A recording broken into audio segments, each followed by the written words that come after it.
नमस्कार, आप देख रहे हैं IBC 24। मैं हूं आपके साथ विजय कुमार पंड्या। शुरुआत करेंगे रात 10 बजे की खबरों की।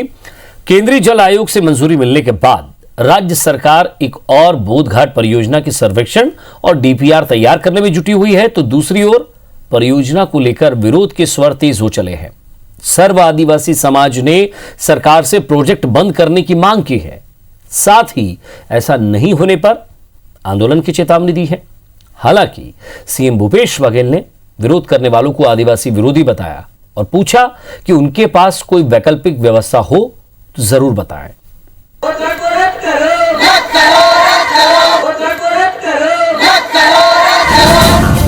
40 साल से अधूरी एक योजना पर फिर खींची तलवार।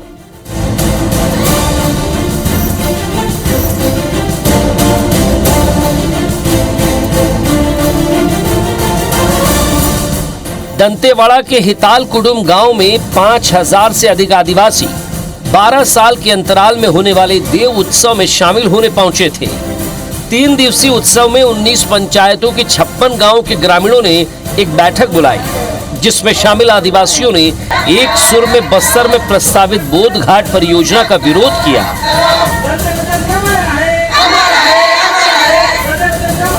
ग्रामीणों ने फैसला किया कि अगर सरकार जल्द बोधघाट परियोजना को बंद करने पर सहमत नहीं होती है तो दिल्ली में जैसे किसान सड़कों पर उतरे हैं, आदिवासी भी सड़कों पर उतरकर विरोध प्रदर्शन करेंगे। सीएम साहब के पास भी गए थे, उन्होंने ये बोले कि आप लोग केवल घर का सोच रहे हैं, हम लोग बस्तर संभाग का विकास की सोच रहे हैं, लेकिन विनाश करके क्या विकास होगा क्या? तो देश का किसान आज दिल्ली के सीमाओं पर लड़ रहा है, तो मैं उसी भावना के साथ कहना चाहता हूँ कि बोधघाट जब तक बनाने की बात होगी तो सरकार के खिलाफ वो लड़ाई लड़ी जाएगी जो शायद आज तक बस्तर की जनता कभी नहीं लड़ी। बारसूर में आयोजित इस बैठक में कोंडा गांव, नारायणपुर, दंतेवाड़ा, बीजापुर और बस्तर जिले के ग्रामीण शामिल हुए। दरअसल नक्सली भी बोधघाट परियोजना का विरोध कर रहे हैं, लिहाजा प्रोजेक्ट से प्रभावित इलाकों में बोधघाट परियोजना के खिलाफ माहौल बनने लगा है। इधर मुख्यमंत्री भूपेश बघेल ने परियोजना का विरोध कर रहे लोगों से सवाल पूछा है कि क्या आदिवासियों के खेत में पानी नहीं जाना चाहिए? अगर इसका और कोई उपाय है तो सुझाव दें। सीएम ने परियोजना का विरोध कर रहे लोगों को आदिवासियों का दुश्मन तक कह डाला। विरोध कर रहे हैं वो लोग बताएं कि इन आदिवासियों का आर्थिक स्थिति कैसे सुधार होगी। यदि आदिवासी भला करना चाहते हैं, सबसे पहले आदिवासी जो सबसे अंतिम छोर की व्यक्ति उनका पहले भला कर लेते, उसके बाद अपने खेत में पानी की व्यवस्था करते,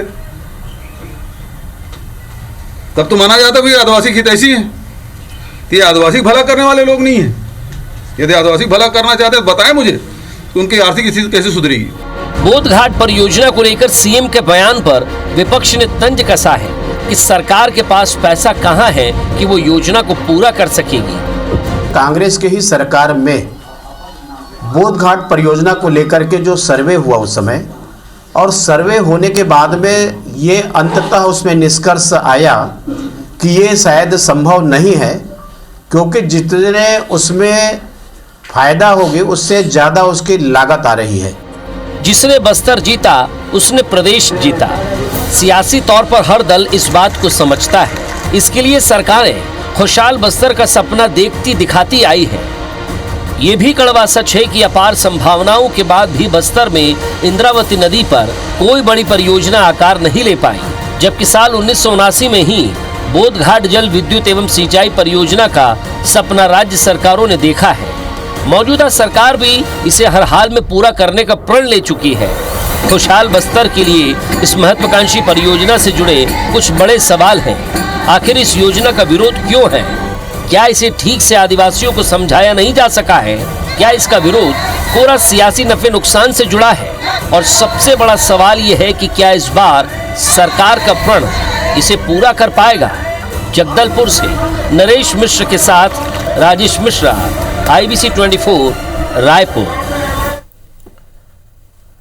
और इधर समर्थन मूल्य पर धान बेचने में पिछले 20 साल का रिकॉर्ड तोड़ने वाले छत्तीसगढ़ के किसानों के लिए 2 बड़ी खुशखबरी है। पहली ये कि किसान न्याय योजना के पंजीयन की तारीख बढ़ाकर 28 फरवरी कर दी गई है और इससे प्रदेश के करीब माफ कीजिएगा 73,000 किसानों को यहां फायदा होगा। वहीं मुख्यमंत्री भूपेश बघेल ने ऐलान किया कि राजीव गांधी न्याय योजना की चौथी किश्त 31 मार्च से पहले किसानों को मिल जाएगी।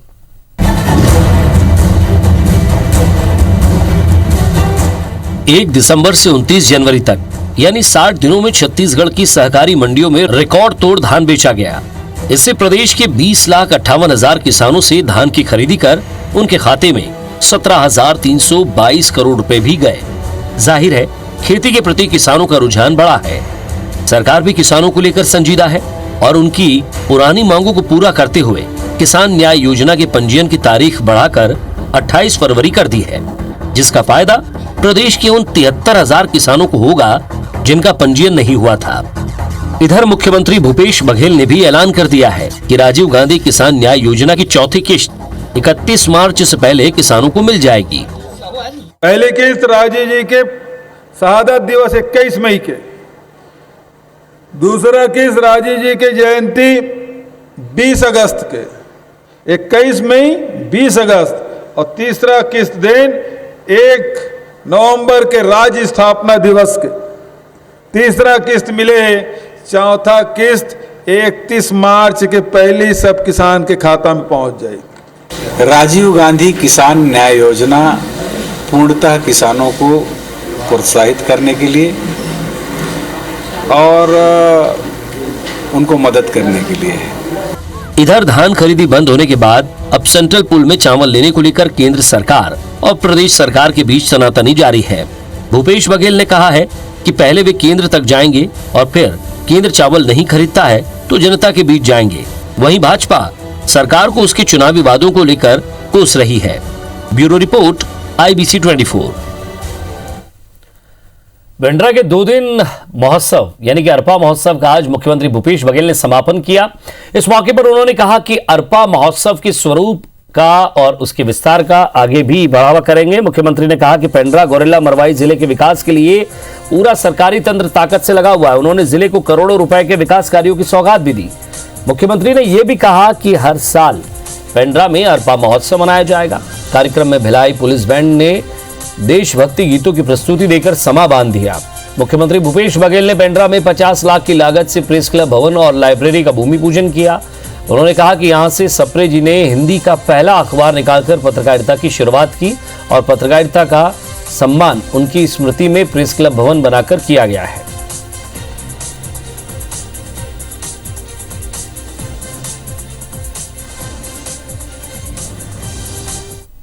बहुत तेजी से विकास के रास्ता में हमार ये जिला चल पड़े हैं। मोले बात की प्रसन्नता है कि पूरा अमला, पूरा हमार जनप्रतिनिधि मन और साथ ही पूरा हमार सरकारी तंत्र पूरा ताकत के साथ लगे हैं कि ये विकसित जिला के रूप में आए। आने वाला समय में आगे दिनों दिन ये अरपा महोत्सव के जिन रूप है तेन और स्वरूप है तेन विस्तार भी पाए। और मुख्यमंत्री भूपेश बघेल ने पेंड्रा में कार्यक्रम के दौरान पूर्व सीएम रमन सिंह पर जमकर निशाना साधा। उन्होंने कहा कि रमन सिंह बौखला गए हैं। हम किसी न किसी रूप में किसानों को लाभ देना चाह रहे हैं पर उनको बर्दाश्त नहीं हो रहा है। वो अपनी पार्टी के राष्ट्रीय उपाध्यक्ष हैं, इसका लाभ छत्तीसगढ़ की जनता को मिलना चाहिए, पर लगता है कि वो केवल अड़ंगेबाजी करने के लिए उपाध्यक्ष बनाए गए हैं।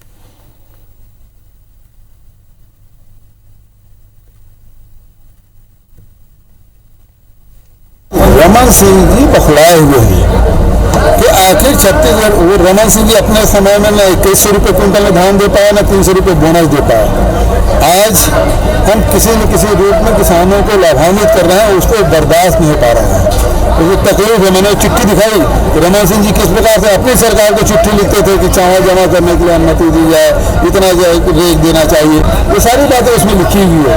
तो उस समय भी उसकी नहीं चलती थी और आज भी उसकी बात नहीं सुनी जाती। राष्ट्रीय उपाध्यक्ष हैं अपने पार्टी के, तो उसका लाभ छत्तीसगढ़ की जनता को मिलना चाहिए कि नहीं मिलना चाहिए कि केवल अड़ंगाबाजी लगाने का। आज बस्तर के पखानजूर में कृषि बिल वापस लेने की मांग को लेकर किसानों के समर्थन में कांग्रेसियों ने रैली निकाली। हाथों में कांग्रेस का झंडा थामे कांग्रेसी जमकर केंद्र सरकार के खिलाफ मुर्दाबाद के नारे लगा रहे थे।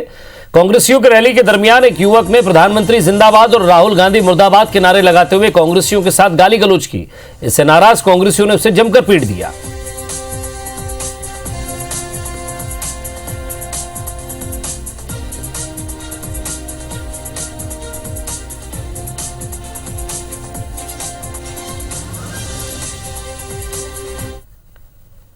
नई शराब दुकानें खोलने को लेकर सरकार बैकफुट पर नजर आ रही है। प्रदेश की पूर्व मुख्यमंत्री उमा भारती के शराबबंदी अभियान के ऐलान के बाद सरकार सोच समझकर कदम रख रही है।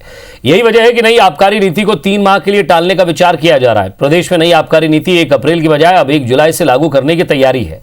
प्रस्ताव इसलिए भी टाला जा रहा है क्योंकि इस बीच प्रदेश में नगरीय निकाय चुनाव है।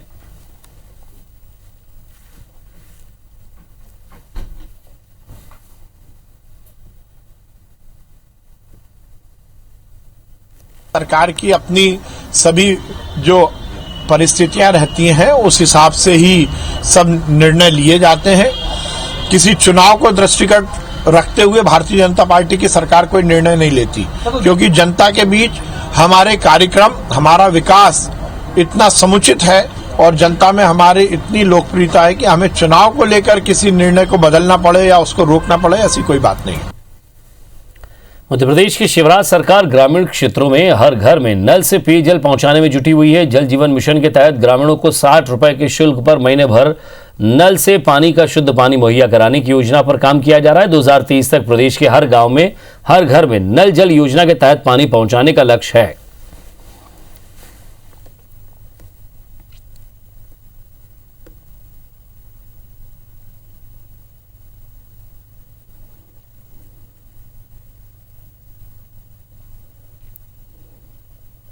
माननीय प्रधानमंत्री नरेंद्र मोदी जी ने ये घोषणा की थी कि हम 2024 तक पूरे देश में हर गांव तक, हर घर तक शुद्ध पेयजल उपलब्ध कराएंगे।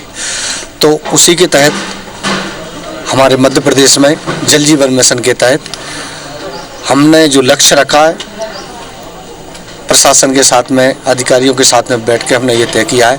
हम चाहते हैं कि हम 1 साल पहले ये लक्ष्य पूरा कर लें। पीएम नरेंद्र मोदी ने बुधवार को राष्ट्रपति के अभिभाषण पर धन्यवाद प्रस्ताव पर लोकसभा में कहा कि विकट और विपरीत काल में भी देश किस तरह से रास्ता चुनता है। राष्ट्रपति ने अभिभाषण में ये बात बताई है। राष्ट्रपति का हर एक शब्द देशवासियों में विश्वास पैदा करने वाला है।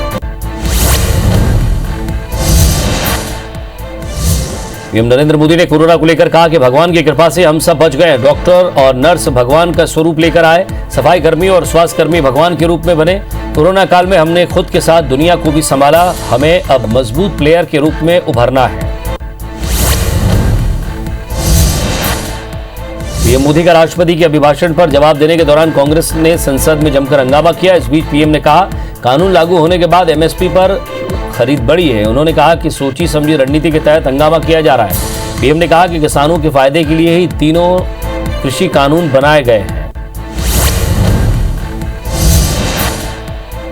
नीतीश सरकार के कैबिनेट विस्तार में 11 नए चेहरों को कमान मिली है। पहली बार किसी रिटायर्ड आईपीएस अधिकारी को मंत्री बनाया गया है। 6 ऐसे नेताओं को भी मंत्री पद की शपथ दिलाई गई है जो पहले से मंत्री रह चुके हैं। इनमें सबसे पहला नाम सम्राट चौधरी का है। वो 1999 में कृषि मंत्री रह चुके हैं। भारतीय नौसेना ने रिटायर हो चुके विमान वाहक पोत आईएनएस विराट को तोड़ने पर सुप्रीम कोर्ट ने बुधवार को रोक लगा दी। आईएनएस विराट को गुजरात के भावनगर की श्रीराम ग्रुप ने खरीदा है और उसे कबाड़ के रूप में तोड़ा जा रहा है। इसके बाद एनविटेक मरीन कंसल्टेंट लिमिटेड नाम की कंपनी ने 100 करोड़ रुपए का भुगतान कर आईएनएस विराट को बतौर संग्रहालय संरक्षित करने की मांग की थी। कुछ और खबरें देखते हैं। बस्तर में जल जमीन को लेकर हुए भूमकाल विद्रोह की 111वीं वर्षगांठ पर जगदलपुर में सर्व आदिवासी समाज ने कार्यक्रम आयोजित किया। इस मौके पर प्रदेश के राज्यपाल अनुसुईया उइके भी कार्यक्रम में शामिल हुई।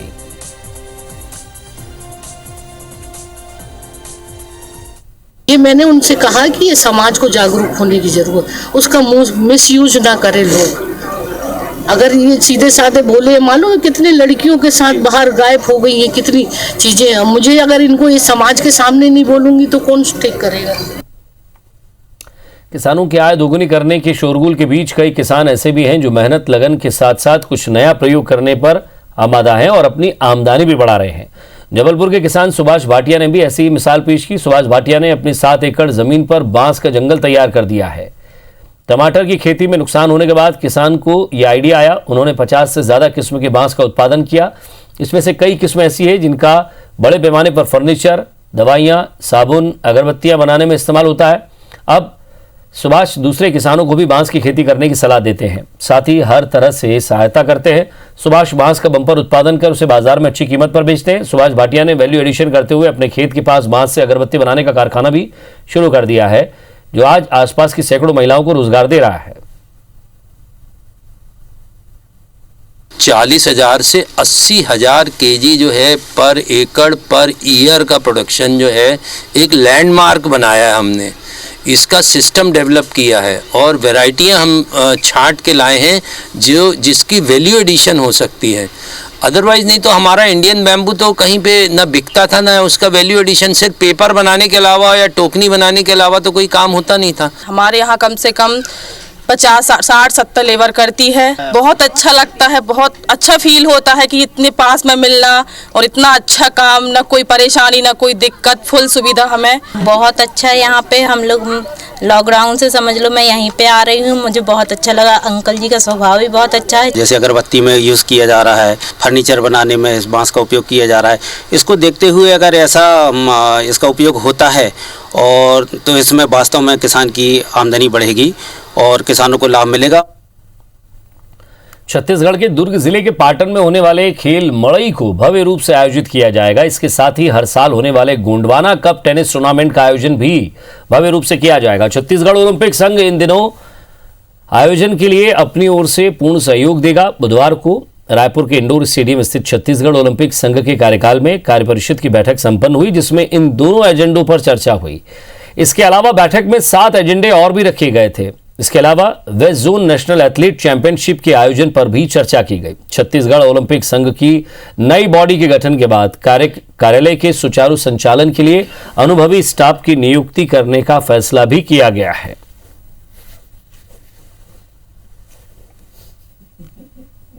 छत्तीसगढ़ राज्य ओलंपिक संघ अपने बैनर पे खेल मड़ई का कार्यक्रम पाटन में करने जा रहा है। एक टेनिस का गोंडवाना कप जो कि बहुत पुराना टूर्नामेंट है, इसके साथ 21 तारीख को भी प्रारंभ हो रहा है। दोनों को हमने ओलंपिक संघ से जोड़ा है और दोनों को हम अच्छे से करने का प्रयास कर रहे हैं। बाकी जो विषय हमारे कार्यकारिणी के हैं वो हमने तय किए हैं और एक पारदर्शिता से सब कमेटी का निर्माण किया है।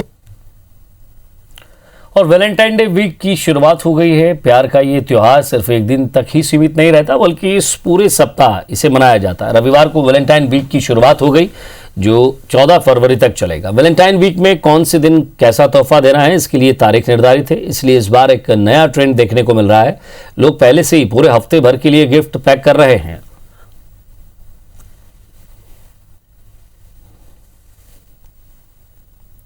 वैलेंटाइन वीक की शुरुआत हो गई है और रायपुर के यंगस्टर्स इस बार अपने अपने वैलेंटाइन को क्या क्या खास देने वाले हैं, क्या कुछ नया उनके लिए स्पेशल बनवा रहे हैं, आइए जानते हैं। तो क्या नया क्या आया है और किस किस तरीके के डिमांड्स लेकर कस्टमर्स पहुंच रहे हैं, ये जानेंगे। हमारे साथ प्रवीण जैन जी हैं। इस बार क्या नया जो कपल्स डिमांड कर रहे हैं इस बार? नए में क्या है, जैसे अभी वैलेंटाइंस डे चल रहा है तो पूरे वीक्स वैलेंटाइंस के अकॉर्डिंग ही है। जैसे हर डेज वाइज अपन जैसे आता है rose day, teddy day, chocolate day, तो उसके अकॉर्डिंग अपन गिफ्ट सजेस्ट करते हैं कस्टमर को आइडियाज़ देते हैं। उसके अकॉर्डिंग कस्टमर हमको उस चीज़ का फिर फीडबैक भी देते हैं कि हाँ ये चीज़ बना दो, तो उस चीज़ को हम लोग फिर उसको रेडी टू पूरा कंप्लीट करके उन लोगों को पूरा प्रेजेंटेशन के साथ पूरा कंप्लीट करके हम लोग देते हैं। हर गिफ्ट पैकिंग में आप देखोगे जितने भी गिफ्ट पैकिंग लगे हैं सब में पूरे वैलेंटाइंस के ही पूरे हार्ट स्टिक्स वगैरह लगा के उसको प्रेजेंटेशन दिया हुआ है। अच्छा, कोविड का समय था तो क्या कोई असर देखने को मिल रहा है कि हर बार ज़्यादा था, इस बार कम है, या इस बार भी वैसा ही रिस्पांस है लोगों को? थोड़ा सा इफेक्ट पड़ा है उसको कोविड को लेके, बट ठीक है, चल रहा है, अच्छा है मार्केट। अच्छा, ये एक बात बीच में बहुत निकली हुई थी चाइना के बहिष्कार को लेकर। वैलेंटाइन में हम देखते हैं कि काफ़ी अट्रैक्टिव चीज़ें जो रहती हैं वो चाइना की ही चीज़ें आती हैं बनकर। वैसा कोई असर देखने को मिला इस बार? नहीं, ऐसा तो कुछ नहीं है, बट हमारे प्रोडक्ट्स ही पूरे 80% चाइना प्रोडक्ट्स हैं। बट अभी ऐसा तक अभी कोई रिस्पॉन्स नहीं आया है कस्टमर का, बट कस्टमर्स पसंद कर रहे हैं उस चीज़ को।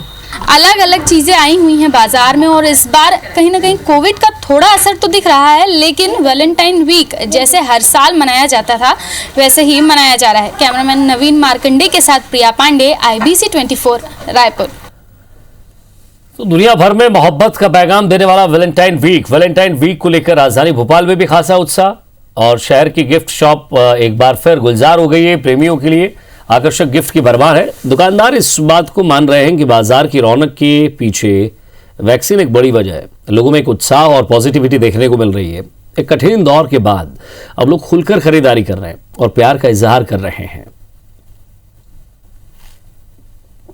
मैम, कस्टमर्स का काफ़ी अच्छा इस बार रिस्पॉन्स है क्योंकि एक पॉजिटिव इम्पैक्ट भी पड़ा है क्योंकि वैक्सीनेशन की न्यूज़ बाहर आई है तो लोगों को अब थोड़ा सा डर जो है वो थोड़ा सा कम हुआ है। लोग अब बाहर निकल रहे हैं सेलिब्रेशन के लिए।